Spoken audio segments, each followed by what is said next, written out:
This is your video on how to perform trach care. So we're going to start off with our supplies. We're going to get a trach care kit, and I've gone ahead and opened it up and laid out all the supplies so you can see what to expect. When you open up your kit, you'll notice that there are 3 compartments. Now, different packages will look a little different. Some will have a bucket that you can actually remove and put off to the side, but this one is packaged with the 3 buckets separate in one section. Within the kit, you will have a trach dressing, which is a fenestrated, or it's got a slice through it, gauze. It will have pieces of gauze, a trach tie, which honestly is not needed anymore because we have Velcro commercially available ties. You'll have a wire brush, Q-tips, pipe cleaners, sterile gloves, and your sterile drape. This particular kit came packaged with hydrogen peroxide, but most oftentimes you're going to have to get a bottle of hydrogen peroxide in addition to your kit. This package also came with a very small sterile saline bottle, but again, I went ahead and got another one because most times you will have to get another saline bottle as well. So now we're going to perform trach care. So I wanted to go over the different parts of the trach first. First off, you notice the oxygen delivery system that we have on the patient. This is called a trach collar. All it is an oxygen face mask, except rather than being over the nose and the mouth, it's directly over the trach. So this is just an oxygen mask, and it's called a trach collar. It has a snap, so we'll remove that so we can look at the trach itself. This one, there's a lot of writing on trachs, so you just have to know where to look. Over here on this side, which I know you can't see very well, but this says no cuff. So there's not a cuff on this trach, meaning that there's nothing on the inside to hold this trach in place. The only thing that's holding this trach in place are these ties right here. So they have to be very snug, otherwise the patient can cough very hard and the trach can come out. On this side, it tells you what size it is. So right here, it tells me it is a number 6. So I see right there, it's a number 6 trach. Usually in the hospital, we have 6s and 8s for adults. This one, you see the aquamarine writing on it, and it says lock. This lets me know it twists to lock and unlock. So there it's locked. Now it's unlocked and I can take it out. This is called the inner cannula. This is the outer cannula. The patient can still breathe with this in, even if you take this out. This is your safety device, so that if the patient were to get some sort of mucus plug or secretion to block their airway, you can take this out and the patient can still breathe. With this type of trach tube, this requires trach care and usually twice a day cleaning, sometimes every 8-hour cleaning. So this one is a non-disposable. A disposable inner cannula looks like this. It has these little flanges on the side that you can grab and pinch.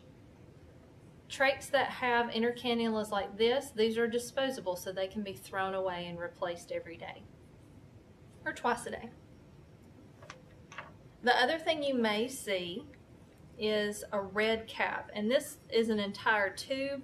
You may just see it's called a button and it's red. If you see red, that means that it is blocked off. So if I were to put this in the patient's trach, I have now completely blocked the trach. This is for someone who is doing very well and they're getting ready to have their trach taken out.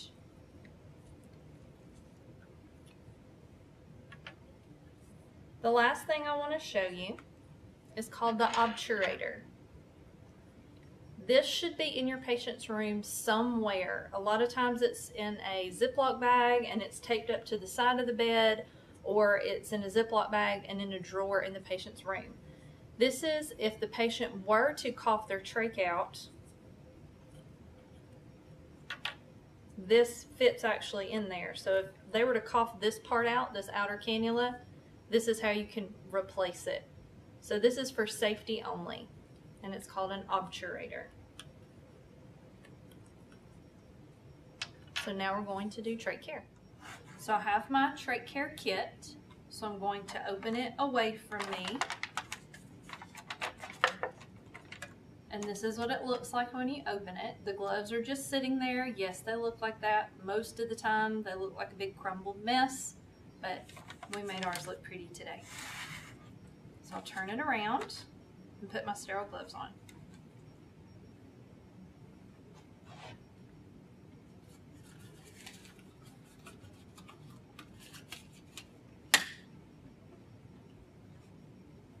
When you put on your sterile gloves, you want to make sure that you're away from your area so that you don't touch anywhere on the outside of your sterile field. So now I can touch just on the inside. So I'm going to slide that over there. I have my drape. Shiny side down. So that folded up, so I'm not going to use that area right there. I'm just going to stay over here now. This is my saline.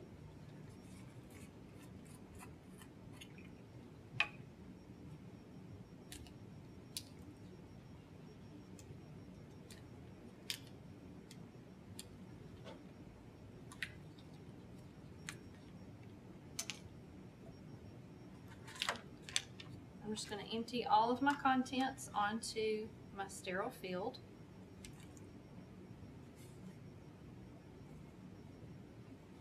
Now for this demonstration, they gave us some hydrogen peroxide and they gave us some saline. Most times in the hospital, you have to get your own.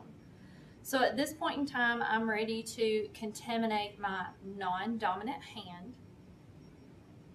So I'll come over here to the saline or peroxide that was non-sterile and open that. Making sure I don't come around.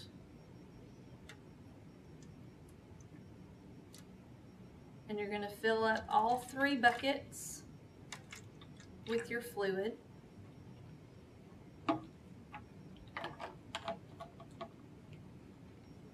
In the hospital, you would use peroxide as well, and I'm not going to use that for today.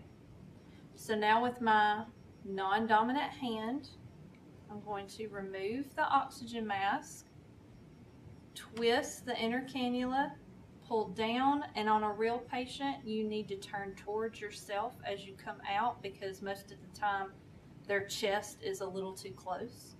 So I'll pull that out and drop it straight into my first bucket. Always give your patient their oxygen back. We do not want them to be deprived of oxygen while we are performing this procedure. My non-dominant, my contaminated hand can only touch this outside portion. This part is to remain sterile. So with my wire brush, I'm going to put it in my solution and clean, clean, clean.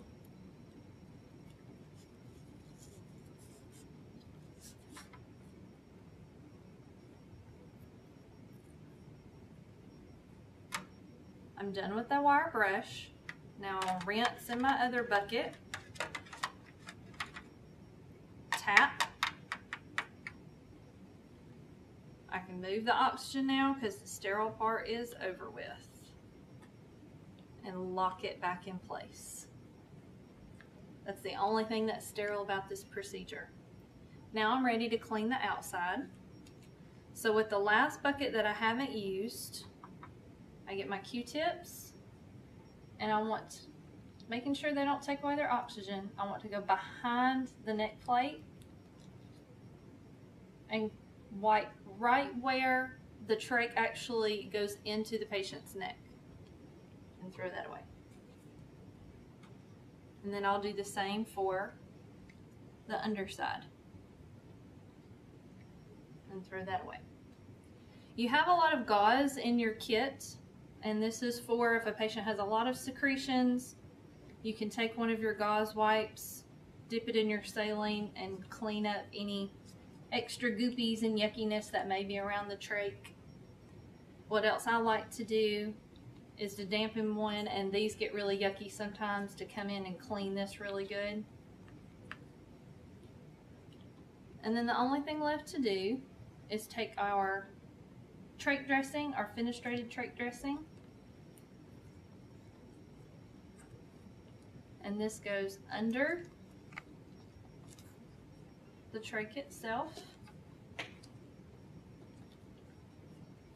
Be careful when you are doing this not to pull on the trach, because it can do what that one just did, come right on out. And give them their oxygen back.